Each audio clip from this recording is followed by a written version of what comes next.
Hi everyone, this is the 2-point perspective project demo. Once again, starting out with my ruler, eraser, mechanical pencil, and my pen, and I'm going to use the newsprint this time because I want my vanishing points to be beyond the edges of my paper. So I'm kind of trying to lay that out flat, and I'm going to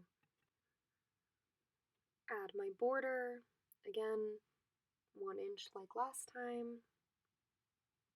And just a reminder, you're using your 10-inch by 14-inch white drawing paper.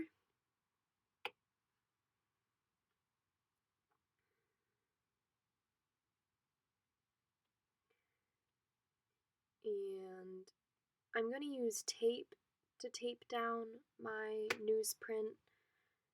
You don't have to. I'm also going to show you how to mark the edges of your drawing paper, so in case it moves, you can reposition your paper back the right way so the vanishing points are accurate.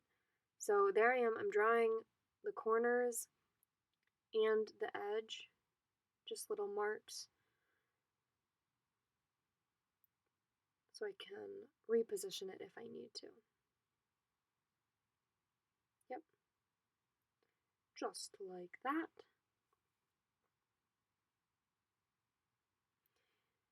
And I'm going to add my border now.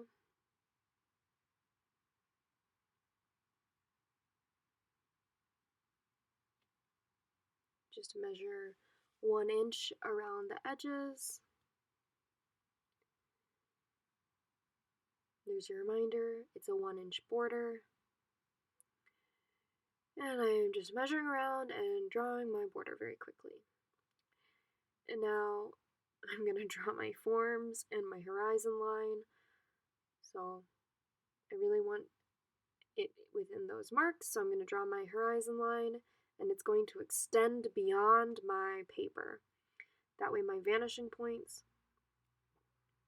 are there, and I'm labeling them just because it's on the newsprint, just so you can see. Your vanishing points can be on your paper if you would like. I just wanted to show you what the newsprint was for. Or if you wanted to have one vanishing point on your paper and one far off it, you could too. It is up to you. So now I'm going in, and I started with that first vertical line and drew my orthogonals. Now I'm drawing all of my forms, just like the 2-point perspective practice, receding back to those 2 vanishing points. And again, if your forms are well above or below your horizon line, the angles are going to be a little bit more interesting and easier to draw. And because there are 2 vanishing points, the lines can get a little bit more confusing with your orthogonal lines. So if you need to erase as you go a little bit more, you can. And again, just think about your form placement and how it's going to look with negative space and the composition. I made this form shorter because I didn't want it to be so close to the horizon line.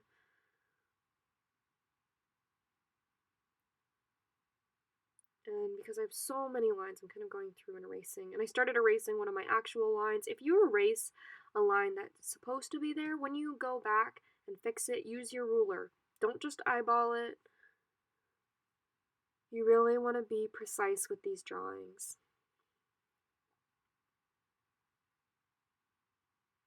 And I'm following through with my orthogonal lines, even if I know I'm going to erase those lines later because it runs into another form. I'm still just taking my lines all the way back to my vanishing point. It's just good practice. It makes sure that your drawing is accurate. And now I'm going through and erasing because I have so many orthogonal lines. And now I need to add my 5th form, because remember, you need to have 5 forms.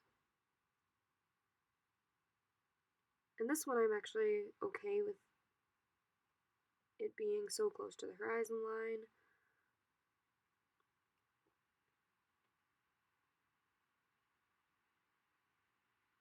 And we'll just erase those lines. And now it's time to add my cutouts. And it's 2 cutouts. So you can start with 1 vertical line and use your vanishing points to recede. If it's a point on the bottom, you can start with 1 point, like that's the bottom of your vertical line, and use the vanishing points to create those lines. And then it's time to outline. We'll go over those cutouts a little bit more in class, slowly too, because they can get a bit tricky.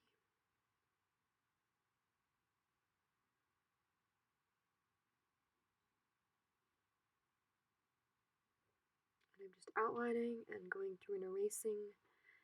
And I'm adding the value the same way. I chose my light source, coming from the bottom right-hand corner, and I drew an arrow there, and then some guiding lines for my reference just to show kind of where the light is coming from and what direction. And because it's coming from that bottom right corner, looking up, I'm going to make an example of that cutout there.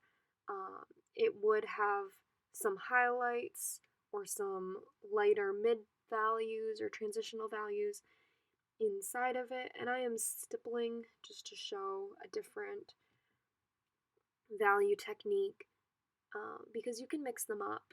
You can choose a different value technique for every form if you want, or have one that you really want to draw out. Stippling does take a while to achieve and make it look well done, but it does create some nice texture.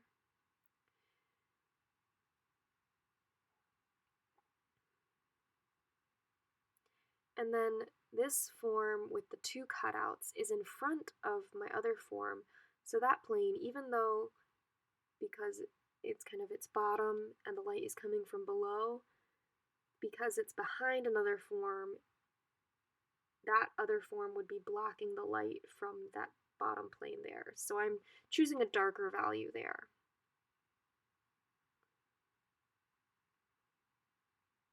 And it's always easier to add darker values, so start with medium hatching or cross hatching, and then you can always add more, but with pen you can't take it away.